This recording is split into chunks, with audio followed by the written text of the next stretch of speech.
All right, so this month we are talking about being in charge. And we're going to finish up this month talking about Jesus. Yeshua, okay? Last week we talked a little bit about being in charge and about being honorable. There's this old movie, and it's a pretty silly movie, but there's this French guy, and he's trying to say honorable, and he says, "Alagabolo." I am an alagabolo man. That was just funny. I think that's a funny movie. But does anybody remember what King Saul was doing in the cave? Back to the 2 keys. Just wanted to. The Bible is so pure and holy, which it is, and then you read stories like that, and you're like, Real life. But then there's this. Real life. What was Saul doing in the cave? He's taking a poop. Taking a dump. Woo! Bombing the cave is what he was doing. Yes. And if you remember, there was no air freshener. In fact, there was a King Saul that, there we go. Hallelujah. Let's give Nick a round of applause. Hallelujah. Are you okay? Thank you, Lord. Think about this. King Saul, he was out in the desert and he had a robe on and he was sweating. Yuck. And then he was pooping. Probably got it on his way. Don't want to talk about that. Yow. It was probably stinking, right?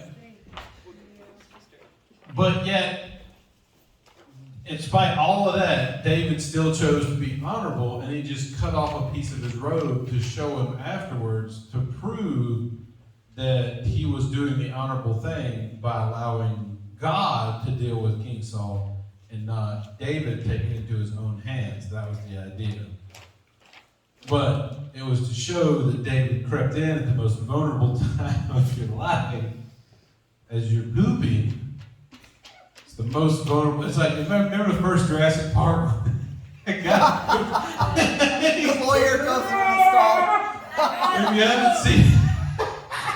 haven't seen the very first Jurassic Park, there's this hilarious toilet scene where there's a guy pooping, and he was in the stall, and the dinosaur He fixes his hair right before he gets eaten. He's sitting there and he's fixing it. Okay. Moving on from the pooping. He was my favorite character. Authority. We learned that Jesus has ultimate authority. Yeah? Does everybody agree with that? Raise your hand. Nobody. Anna, you don't agree with that? Okay. So it's okay. We can agree to disagree. Authority is when someone has the power or right to be in charge of something or someone and or things, whatever it may be. Okay, that's the definition of authority. It's probably Webster's or something. I don't know, probably.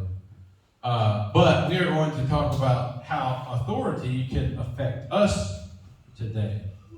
Okay?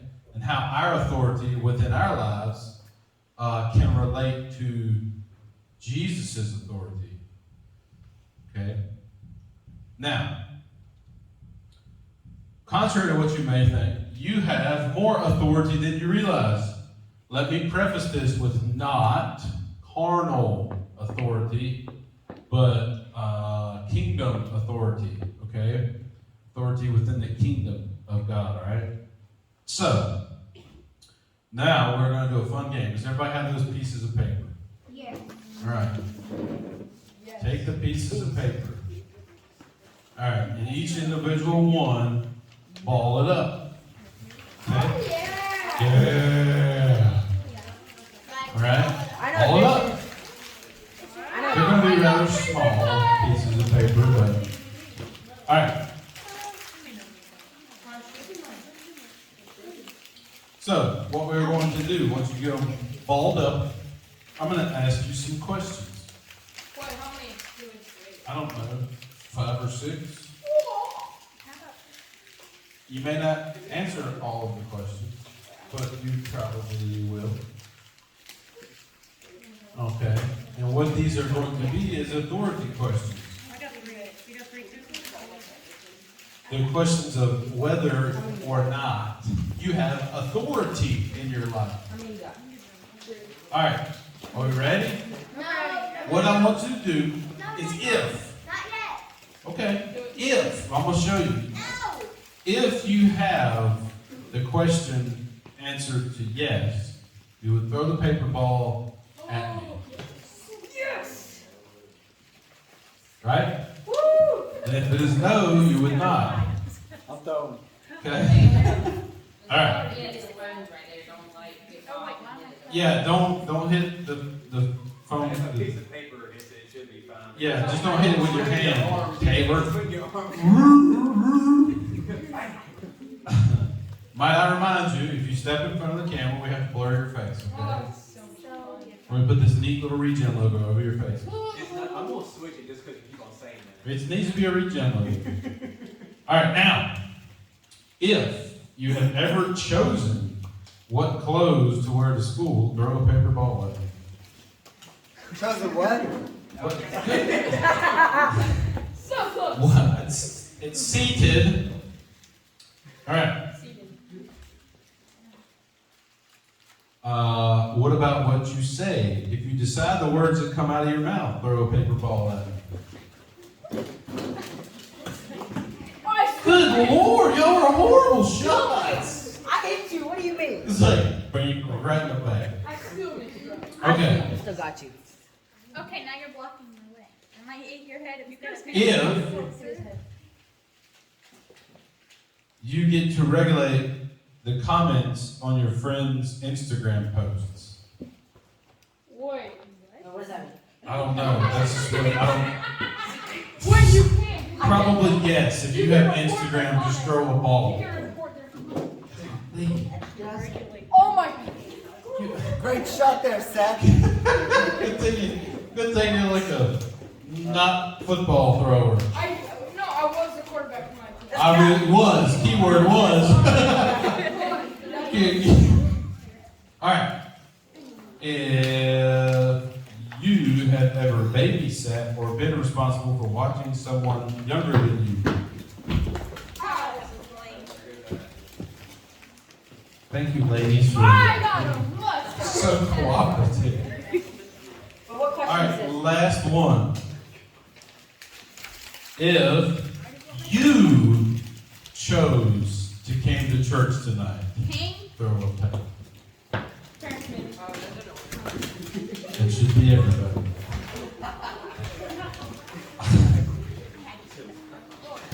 Get a new curriculum. Okay, perfect. All right, let's sit down now. Sit down. Okay, go sit down. You're gonna have that nice reGen logo all over your face. Yeah. I'm gonna ask Matt if I can have his face unblurred. Yeah, do Yeah. that. How about you? No, just do one of those distorted, like, like a dog face.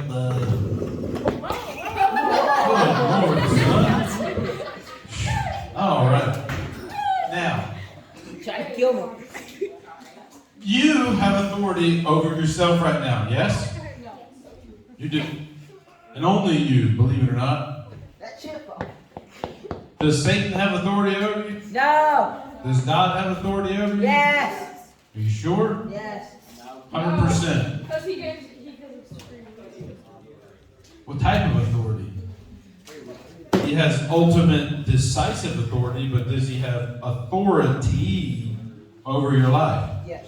No. Are you sure? Yeah. Because he A couple gave different us, kinds of authority. he gave us free will. Now, what we're going to talk about is Jesus and how he plays into authority. Okay? I knew it. I was waiting on it. I was like, somebody's got a spare one they're going to let go. Jesus walked on the earth 33 years. Yeah? Does everybody believe that? What does the Bible say? That's why we chose small, lightweight paper balls. So they just go. Yeah. Jesus, towards the end of his life, in the book of Matthew, chapter 22, met some guys called the Jewish Pharisees. Okay? These guys were ultimate, ultimate. They knew the law like nobody. Let's instead of saying Pharisees, let's say Jewish lawyers. Right? Attorneys, Jewish attorneys. Okay? So they actually knew the law, the Jewish law, better than anybody. And so what Jesus did is talk to them a lot sometimes. And on one occasion, this is what he said to them in the book of Matthew 22, verse 35 through 40. Guys, hey, enough of the throne. Let's read It's it. over. One of them, an expert in religious law, tried to trap him with his question. Teacher, which is Jesus, what is the most important commandment in the law of Moses? Meaning, they're all important, right? But what's the most important one? Jesus replied, you must love the Lord your God with all your heart, all your soul, and all your mind. Jesus is referencing the very first 3 commandments. You shall have no other gods before me. You shall not cast idols. Right? And the third one, whatever that one is, I can't remember right now. But the point is they tried to trap him. And he got him. He shut him up real quick. But they still persisted until they killed him. These are the same people that wanted to kill him. Now, what Jesus chose to do was to lead with love. Okay, he led with love. He didn't get in these big, boisterous arguments and cussing them out and telling them to change their life and they're dead sinners. He led with love by dying, right, on a cross. That's how you lead. You die to yourself for somebody else, okay? Now, we know that because it's a fact of the Bible. If you read the Bible, that says it. But we also know it in a lot of the New Testament books, okay? A really good one to read is 1st, 2nd, and 3rd John. They're really short books, but they're really good about the love and the grace of Jesus and all that. So if you got some free time, 1st, 2nd, and 3rd John, right before Revelation, okay? So, as we talk about the control that we have in ourselves, we're going to read 2 Timothy, okay? God has not given us a spirit of fear and timidity, meaning I'm scared to do something, but of power, love, and self-discipline. Now, the point of this scripture is to point out that we are given, right? Power, love, and discipline when we receive Jesus, right? So, power, love, and self-discipline is what Jesus had, yeah? Jesus had power, love, and self-discipline. He knew how to control his anger. He knew how to control whatever he had going on. He didn't lash out at people. He led with love, right? And he led with love. Not only if he would have done his entire ministerial career and did not die, it would have been totally useless. But since he died, it made it valid. If that makes sense. Does that make sense? Yes. It's kind of like if you go all the way through college and then you don't get a job for what you got your job for or went to college for, it's kind of like, what'd you do that for? Right. Not that it's a bad thing to go to top college and not do it, but it's kind of like he did his ministry for 3 years and then did what he said he was going to do and actually prophesied. So, some practical things we can learn. Towards the end, I want to read something real quick. We can learn more about who God is and what His heart is like. How do we do this? You got to read the Bible. Pretty simple, right? Pretty easy. You got to read it. You can't just talk to it, believe it or not. You can't do Old Testament stuff where they just burn a bush, right? You got to talk to it through reading about it and talking to it about reading about it. You got to read the Word. You can't have separate. If somebody says they talk to God and never read the Bible, they're lying. Get away from them. Amen. I think I just hurt somebody's feelings. Not sorry. Number 2, lead ourselves with love. Okay? Also, if somebody says they're a believer in Jesus and they do not lead themselves with love, run away from them. Because they're lying. Okay? We have to lead ourselves with love. We have to give ourselves up, our carnal nature, and put others before us like Jesus did. It's a pretty simple concept, but that is, walking across the Grand Canyon on a tightrope is a very simple concept. You just walk across a tightrope. Doesn't make it easy, right? Or scary or hard or anything. Leading ourselves with love and showing our love of Christ to others makes it hard. Okay? Lead others with love. Okay? Those kind of go hand in hand. We have to lead ourselves and lead others with love, okay? And leading with love is not just like, you're a good person today. No, leading with love is genuinely putting people before you on a daily basis, right? Even if that means stopping, rolling your window down at the homeless person on the side of the road and giving them some money, even though you know they're going to spend it on drugs, and say, Jesus loves you and I really don't want you to do this. And it's leading with love because nobody else did. And they just say, get a job, bum! Right? That's what everybody else says. So you shouldn't say that.